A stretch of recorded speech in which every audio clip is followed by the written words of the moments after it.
Our guest today is an actor and a writer. He's popped up in Doctor Who, Murders and Successville, Netflix's Lovesick, and Richard Curtis's About Time. But you may know him from BBC's Siblings and Channel 4's Stath Lets Flats. I was fortunate enough to go and see his brilliantly dark and funny new film, All My Friends Hate Me, which he not only stars in, but he also wrote with his friend Tom Palmer. Our guest today is Tom Stourton. It's a life affair! It's a life affair! Woo! Thank you so much for coming on. I reached out to you and, I saw your film, and I'm going to be honest, by accident. I had a list of films I wanted to see, and my mate was like, oh yeah, there's this film, I've heard it's really good. Do you want to go and see it? I was like, yeah, cool. I'd heard nothing about it. And my mate didn't turn up. So I was like, okay, I'm going to go and see this film anyway. Still hadn't read anything about it.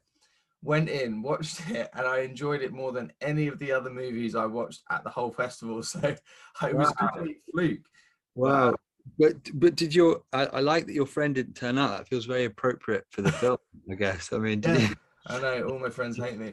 He did get in touch with you afterwards and explain himself, or are you guys still friends? Yeah, oh no, he did. He eventually turned up afterwards, and then I just continued to rub it in that I saw this film that was great, and he missed out. That's so kind of you to say. Thank you very much. I'm really, I mean, that's what separately from my film, that's just such a nice thing to happen, I find, with films, is to like stumble on something and then you're really surprised by it. I guess we're so sort of, hype can be such a like tricky thing, can't it? So the less, I guess, it's nice that our film is underhyped basically, and that you had no expectations. I know, genuinely, it spoke to me, which might say something about my group of friends. but no, I really, really enjoyed it. And I mean, I'd love to just sort of chat to you about how that came about. And I really was thinking when I was watching it, I was thinking, have you kind of experienced this? Where did this come from, this idea? Yeah, well, I sort of do this. I do this same kind of anecdote every. When you're conscious that you're doing this, I'm getting really becoming quite boring just repeating this anecdote. But there is like a vague. When people ask me this question, I mean, anyway, I'll say it. I was once, the sort of seed of the idea came when, it was about 5 years ago. And I was invited to a mate's wedding. It was two old friends from university. And I had sort of, for whatever reason, not stayed in touch with them that much, having left uni, and was a little bit surprised to have got the invite. And then the night before the wedding, I ended up at another sort of different party, and I didn't get much sleep. And I went on to the wedding, with very little sleep and feeling quite sort of ropey.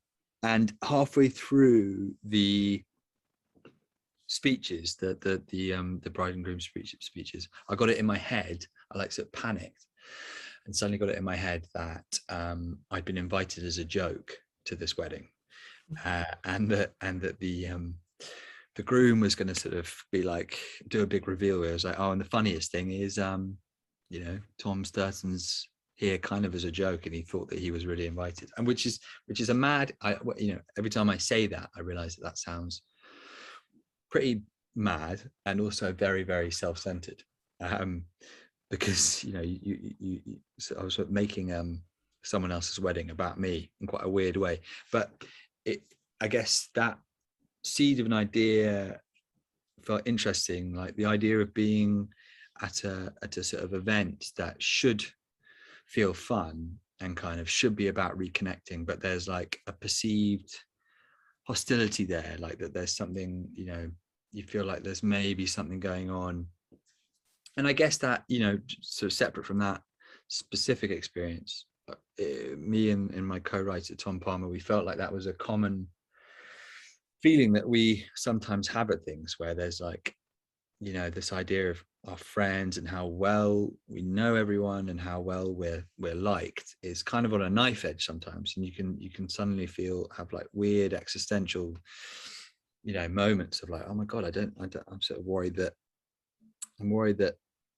this person doesn't know me at all, or that you know, maybe I've done something to upset them. Was I, you know, I think we all have a habit of reading into things quite a lot, or at least I do.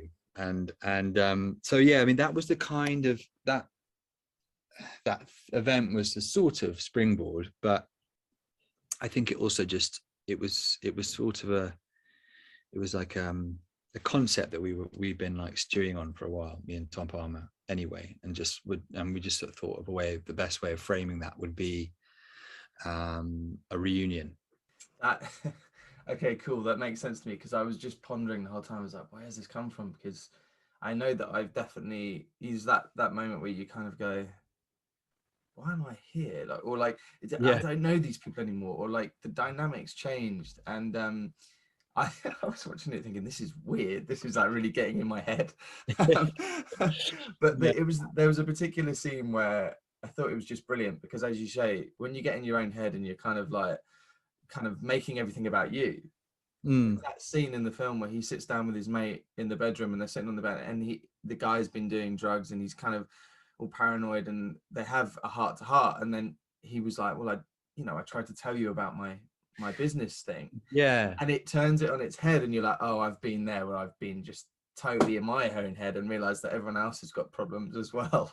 No, I'm really glad that you picked up. That was sort of on purpose to kind of exactly that, to turn it on its head and be like, and to have that moment where you suddenly check yourself and you're like, oh god, everything I think I've been going through, someone else has been going through. And then hopefully we turn that again on its head, but to sort of, you know, spin you out even more. But yes, exactly. Oh yeah, 100%. I genuinely have not laughed like that for a long time in the cinema, so it was that's fantastic. Great to see a film of, you know, I don't know what the budget was or anything else, but you know, an indie film that is British and it's got all these brilliant characters and it's all about those relationships. I'm going to stop gushing about it, but thoroughly enjoyed it. Please don't stop gushing about it. And I'm glad to see that you've now, am I right in thinking you've got distribution? We do, yes. Really lucky. BFI distribution. We signed with them the afternoon of the premiere, which was at the Prince Charles, and that was a huge relief, really. Such a weird. It was on Friday night, so this was you saw the press and industry screening, and then there was kind of a premiere one on last Friday, and the again, appropriately for the film, the kind of the technicians came out of the cinema, the Prince Charles Cinema, like, our server's down, we can't screen the film. Oh god. And it was like all these people, you know, all the crew that we'd lots of favors and lots of people there that we just really wanted to kind of be like, look, you know, your hard work paid off. And then it didn't happen. That was kind of a bit freaky, but so luckily we signed with BFI that afternoon. It would have been I think we would have been even more paranoid that it was a disaster if we hadn't closed that deal, having had the premiere cancelled, because I know they were in that night. But it's all good. They've given us another premiere. BFI have been great. The London Film Festival. Great. But so they really didn't get it working that day, so it was completely done. It just had whatever our servers down means. Oh shit! Really down, and they were like, "There's nothing we can do." I think there was at one point one guy was going to play it off his laptop, but it's the classic. We will get this to work. Amazing. I've said that. We'll just watch it on my laptop then. Yeah, we'll sit round, it'll be fine. So when's the premiere going to be now? It's going to be at the South Bank, and it's on this Monday the 18th. So yeah, strange moral to the story. If you get your initial premiere cancelled, you get a much bigger one. But no, they've been really kind, and it's at the South Bank. Very good. I'll remember that if I ever get a film into the thing, I'll just sabotage the screening and then see if I can get pull the upgrade. Everyone feels really sorry for you. Yeah. Amazing for me. Brilliant.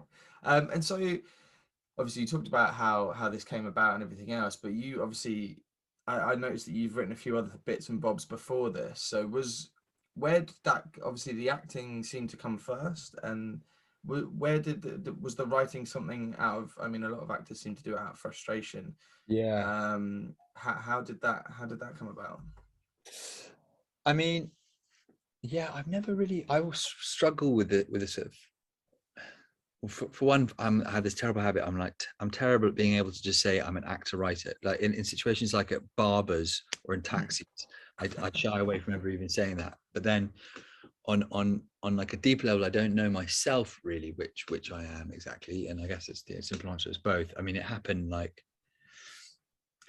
simultaneously in terms of my career, like launching my career. Me and my, again, Tom Palmer, my sort of long-term writing buddy and friend. We like wrote a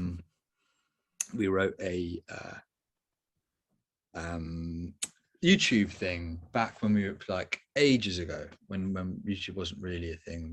We were just starting at university, which shows how old I am. And we like, it was a kind of comedy clip about a pseudo techno DJ at Bristol Uni trying to put on a night, and it was sort of done in a mockumentary style, you know, complete back when people were openly ripping up off The Office, and you know, it was all that kind of very derivative. But it like went, we sort of put it up on YouTube, and it went viral, and that's how we, you know, I had no plans at uni, and I wasn't reading drama. I was reading history of art, which I knew was a totally useless kind of thing to be doing, and I had no plans sort of per se to go into either acting or writing, and kind of vaguely wanted to be a director more than anything else. But anyway, so that went viral, and then we did the Edinburgh show, and we got an agent, and then so I started out doing sketch stuff, and then auditioning for other comedies, like, you know, the odd thing here and there. So it was all kind of simultaneous. I've always had writing with Tom going on, writing and performing, but less so performing now, as a double act. And then the acting, I guess I've sort of learned as I've gone along. I mean, that's been a much more sort of tricky journey, I think. My relationship with acting, it's such a hard, it's so hard. I mean, a big part of me wishes I'd gone to drama school and was equipped with certain techniques to sort of help me out, because I've, you know, I find it's so love-hate acting. When you're obviously, if you're lucky enough to be doing it, it's so kind of nerve-wracking that, like, the actual experience of doing it is very intense, and if it goes well, then it's so kind of fun. Sorry, I've gone on a huge tangent here. No, it makes, I mean, this, I'm enjoying it. Right. That's that whole thing of I'm just thinking about the fact that, you know, you obviously enjoy the writing and the acting, but you find it stressful to Yeah, cast yourself as the lead in something you've written with a friend. Is I know people who be like that. People who be like, that's bullshit. You love acting. You put yourself in your own film. No, that was honestly a practical thing. In all, this isn't sort of false modesty. I didn't want to be. Me and Tom wrote the film, and then I was really excited about casting it and like watching from the sidelines and picking up on some of what the director was doing, and hopefully, and all that stuff that felt a lot less low, you know, a lot more low pressure. But we just didn't have the money we had the money to cast a great ensemble, but we didn't have the money to pay for, you know, a lead that was a sort of name. So given that, you know, we wrote all the lines, and I sort of knew how in my head I wanted them delivered, having written them, I felt like, okay, I'm in a okay position to do this some justice, because, you know, all the hard work that you should really do as an actor, sort of studying and preparing and thinking about the part, I'd sort of done by writing it. And so I was like, you know, for lack of any other person we could afford, I did the film, and I'm really glad I did. And I think it helped me a lot as an actor, but I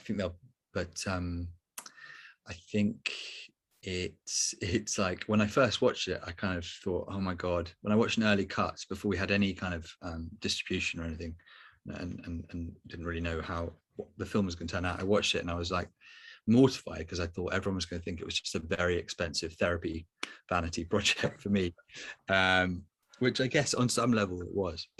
But no, I'm relatively happy with my performance in it, and I'm very glad that I had the opportunity to work with Andrew as a director and sort of, you know, and have so many scenes. Oh yeah, I think I mean, yeah, you're being very modest there. I think that whole dynamic works so well, and it's, I think if you'd cast someone that was like a biggish name, kind of recognizable, it would have been harder for me as the audience to kind of step into that person's shoes. It was like, it was easier to relate if it was someone kind of, you know, that you're like, oh, that's that person. I think it would have been harder, but no, I mean, I wouldn't change a thing about that personally. That's an interesting point. Someone else mentioned that although it's not a horror, it's, so we sort of draw on that genre in some ways, and I think a lot of people, when they feel that when they watch horrors, they do prefer a certain anonymity to whatever the I knew I was going to trip off on that even before I said it. They prefer to be able to, you know, not the person to be unrecognizable, because as you say, you can sort of buy into the drama a bit more. I don't know why that's unique to stuff that's sort of horrific or stressful, but maybe because we know that actors have such nice lives, stars act, that we don't buy that they're Okay. I don't know, but yeah, I think I can see why you would think that. And I mean, this is personally for me. I want to know how you got this thing like off the ground. Obviously, the script's great, but like, what is the process? Because I'm, you know, I'm like every other actor on the planet. I'm trying to write things as well, but watching your film, I've realized that I need to write something that is actually, you can actually get made on a decent budget, because the things I've written, I was like, I just write something I really want to write, and then you're like, well, I need about 60 mil to get this made. It's just ridiculous. So what was that process, and did you kind of just write it thinking, well, we'll write it and we'll try and get it made and see what happens? Yeah, literally. I mean, we wrote it partly out of frustration with comedy TV. We were so sort of stressed and kind of drawn out with submitting endless pitch docs and, you know, pilots, and sort of trying to, and endless ideas, and kind of second guessing commissioners, and, you know, waiting on people. Now, it's not to say that, as we discovered, there aren't a million other very, very, if not more stressful things that come with a film, but it felt like there was something liberating about being like, well, let's not worry about channels or like our own kind of the relevance of what we can, like the likelihood that we can think that what we know as relevant will be relevant to a commissioner or like trendy, and just write a film that is very personal to us and that is doable in a single space, so that at the very least we can get the camcorder we used at university out, and like that can be part of its charm, and at least we can just sort of do something and feel like we've made, you know, something that's true to us. And so that was the initial feeling. It was like, okay, let's a film feels liberating, but let's also write it in a place that we can actually do it ourselves. So that's where the whole, like, you know, in a house reunion thing, that was part of that choice. So I don't know, it is really, I hear you on the whole, like, well, write whatever. I mean, that's the joy of writing, you know, your imagination is your own limit. But at the same time, if you're feeling kind of that frustration and about, well, I just want to make something, then I guess it is worth sort of using that as like a structure. Be like, okay, these are my like restrictions, so let's write around that. And there'll always be a sort of story that's interesting, I think, within that. And, you know, a lot of my favorite films, stuff like, you know, Feston, and those like, you know, or like funny games and those kind of dark sort of intense, you know, dramas or like, I mean, Force Majeure has got a massive budget, but stuff that is like, it sort of draws on kind of very like low key jokes and awkwardness and those kinds of things, that sort of lends itself to a smaller setting and a smaller budget, I guess. But getting funding is really, really hard. And I mean, there's a whole like Fire Festival story to our funding, where I had an investor on board who promised all this cash, showed us contracts he'd got. He sort of said, I've got the third way of making film, where you don't go to Film 4 or sort of the Arts Council, and you don't have a name that gets you like 6 million quid. I've got all these contacts, and I can hope I'm legally, I think Tom would be okay about me telling you this. It was a mad story. And yeah, he basically, anyway, he just promised lots of money that turned out not to exist. He was somewhat of a fantasist. He'd had lots of other films that were chasing him for cash, and we suddenly shot the film and found ourselves with an enormous debt. And so at that point, you know, essentially our film was funded by taking out loans, going around friends who have much better jobs than us and begging for investment, and kind of slowly paying it off that way, as well as a fantastic executive producer, John Plowman.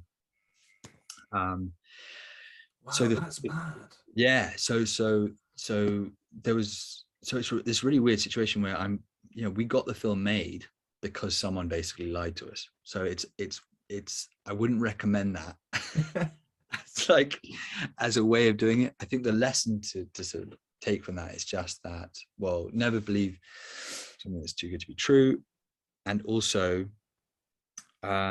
it's, the lesson is like, you've got to just find a way, and there's no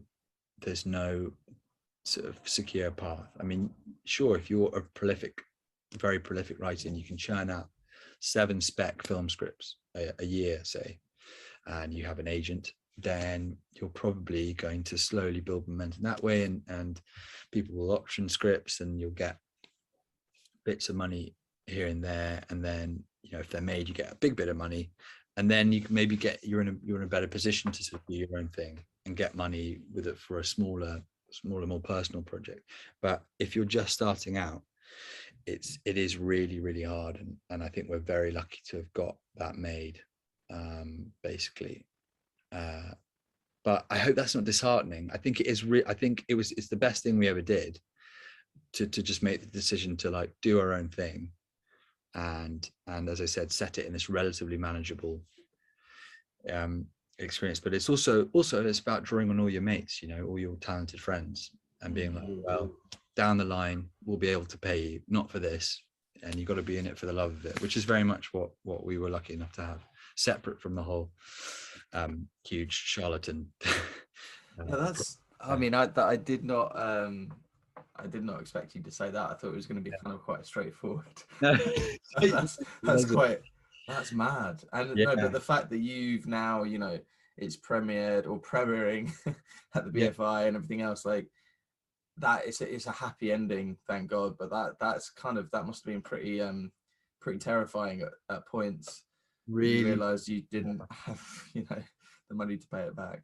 Totally. And I won't, you know, I'll be honest, you know, Tom and I are both sort of middle class. We have wealthy friends, and we're lucky, I don't think, you know, and we've had to take out loans as well that we're paying back. But you know, there's no point in lying. Like, we're lucky enough to have mates that could fish us out, basically.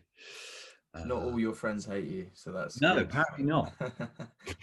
Even though you've written this script all about them. No, that's that's a great story, though. It's a great story, and it's even better that, you know, hopefully you can look back and laugh.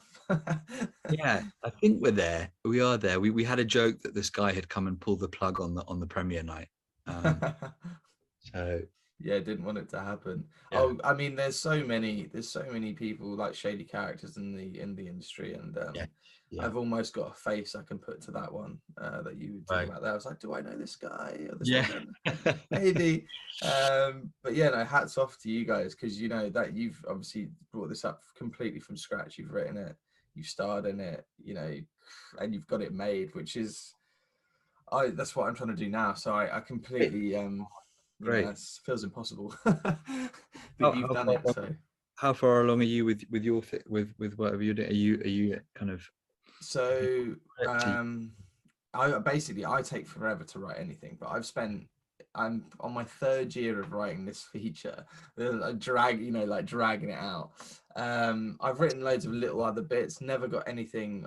We did a short film years ago, but this feature really has been a labor of love, and I wrote it on my own and then brought in a co-writer. And since she's come in, she's speeded it up a bit, because Yeah. having someone else to bounce off, I realize now, is pretty key. Otherwise you're sitting there going, is this a good idea? I don't know. So yeah, we've been doing we're doing a new draft now, but you know, doing things like we sent it off to the blacklist and things like that to try and get kind of feedback from, you know, people that know what they're talking about. Yeah. And so now we're basically, we've done quite a few drafts. We've had a good write up from the blacklist, and we're now going to do one more draft, and then we're going to send it out. But it's knowing who and where and what and how to send it to, you know, it's that's hard for me. Yeah. Feels like a brick wall sometimes. You're like, Completely. getting someone to actually read your script feels like pulling teeth. Really hard, yeah. And like I said, you know, we were like, oh well, stuff takes so long on TV, and stuff takes everything just takes so long. Yeah. Really. And I know what you mean. It's suddenly, I mean, even yeah, I alternate between always this feeling of like, oh, okay, this has happened, so now things get easier. And then Yeah. the next day, you're like, I'm so lost in all this. Actually, like, I don't really know what's going on. Who's, if anyone is. I mean, I think the lesson really is that no one is ever going to be as invested in something that you've done as yourself, and you have to just be the, like, what's that phrase that Duplass brother guy said, that I found really helpful, was like, the cavalry is not coming. Like, you have to keep pushing yourself and keep like motivating other people somehow to help you and to read things and pestering. And I'm bad at like knocking on doors and kind of, you know, I'm way too polite about things. I think people are just very busy and they don't actually take offense when you're like, have you read it? Have you read it? Have you read it? What do you think? You know, I think you've got to just keep. You just got to keep, pushing away. That's the thing. I think it's quite a British thing, isn't it, to feel awkward to keep hassling people and be like, look, have you read it? Do you like it? Yeah. But actually, it only takes, you know, if you can get it in front of the right person, it'll only take that one person. Yeah. Getting it there and getting them to read it, which is tricky. But yeah, as you say, just keep plugging away. And I mean, this is, you know, why I've started doing this podcast in between, like, you know, pandemic, not working as an actor, and then having this. So you kind of chat to like-minded people that they're kind of trying to do the same thing as you. So it's interesting, all the different levels and the different ways that people get into the industry, and, you know, whether it be cast or crew or, you know, writing, post-production, pre-production. It's always just interesting, because then you're like, oh, that's another way of doing it. Yeah. Or, you know, oh great, I'll see if I can find some guy that's gonna, you know, get the money but then bugger off and lie about it. Yeah, no, it is really interesting. But yeah, it doesn't get any easier. I like you, I always think, okay, well, I've done this job now, so it'll get a bit easier now. Yeah. And yeah, I think you have to, that's a really hard part of, I found a hard thing to accept, basically, is that, and I'm sure it does at some point. some people have that experience, but it's also important to prepare yourself, I think, for like, I've got to just enjoy whatever it is now to some extent, because that might just be how it always is, you know. It might always be a bit of a slog, and that's okay. I mean, I don't know, as I like, you know, if I have a family, that kind of thing, I guess everything changes and you have to start really thinking about these things. But at the moment, you know, it's anyway. No, but get it all. Try and get it all done now, quick, before that happens, because you're not gonna have as much time then, like just to sit around and write down at a cafe all day. Like, oh, I've written half a page today. There's no way you're gonna be able to get away with that. So you know, you're right, I think. But and for, I mean, aside of the writing and all that, for you as an actor, what, like, you've been doing it quite a while now, and what kind of what's your, like, ideal, like, have you got a kind of goal in mind? And it's always hard, it's hard to kind of, you don't want to jinx it or anything, but like, yeah, what would be your kind of ideal? Yeah, I mean, it sounds greedy, but I don't think there is. Out of everything that I've done so far, the film was the most rewarding, and like, that must have been because I was my really good friend directing. I'd written it with my really good mate. It was us three in a house that belonged to a friend of mine, all just hanging out. Amazing. Just hanging out and making a film. And it was like, you know, what is unique about a film with that budget is that, and with that amount of kind of whatever skullduggery going on, is that you don't have anyone coming in and really messing with that. And that's, I don't believe in this idea that, like, it's bad to have other people mess with stuff. I mean, like you're saying, just from a writing perspective, it's really important to have someone to bounce off. But I guess it was just a very, like, pure experience, and it was just really fun.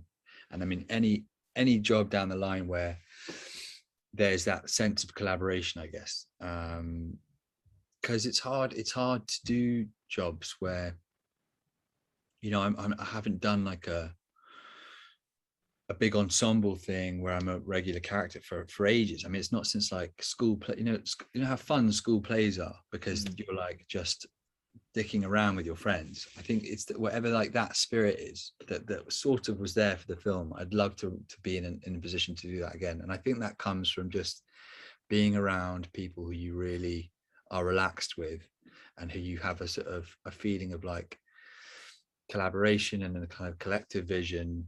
And that I think is actually pretty rare when all's said and done. I mean, you sort of get a small part in a big Hollywood film, and you turn up. I'm not saying this has happened to me, but smaller scales. You've done some big films. Well, I mean, I've had my scene cut from one, and I had the back of my head filmed in another. So, and actually, you were still there. Yeah. You turn up on the set, and these enormous machines are in motion, and everyone's so busy, and the leads are in a different planet, and you know, the director is naturally kind of just more concerned with them. And it's the same when if you're lucky enough to do a part in a big drama or on TV or whatever. It's just like, it's very, you actually come away from the experience I often find feeling a little bit kind of confused about how the whole thing really went. And because it's in out, lots of busy people, and you've just got to try and do your best in that time. You're not you're not center stage. So very, very long-winded answer to your question, but I guess anything, yeah, that where there's that sort of sense of fun and collaboration. But I also would love to sort of try and direct more. I think I wanted to do that way back when I was a teenager. I think that's what I really was excited about, and I quite like the idea of not being in front of camera and sort of terrified that I'm fucking things up. Obviously there are all kinds of pressures with directing, but as someone who's naturally quite self-conscious, I think, like, acting's quite a weird experience for me. It's like, yeah, as I said at the beginning, a bit love-hate. So yeah, basically I would love to direct a huge film with all my friends. That would be the what did you ever consider directing this, or were you kind of like, okay, I've written this, I'm in it, maybe it's You hear about that, right? Don't you hear about, like, oh yeah, I fucking did it, I directed and wrote and starred it, why not? and that's how they get. I just don't think I have that. It would have been too stressful, and There's a lot of stuff going on. Yeah. I almost think actually if you do that though, there's so much going on, there's not enough time for you to worry about any of it. Yeah. You just have to do it. And with this, did you, obviously having written it with your mate, was there much improvisation, or were you pretty kind of tight on the script? We were pretty tight in the script. I mean, Andrew is a really good comedy director. He's done kind of stuff with a lot of Netflix stuff, to Detroiters, he did the pilot for I Think We Should Leave Now, that a really funny sketch comedy. And so he offered up a lot, because the script was very, very wordy. It was almost like a play, to be honest, in its sort of early I can imagine it being a play. Actually, you should do a play spin-off. Yeah. It wouldn't be. Yeah, it was probably would be better as a play. But he was really good at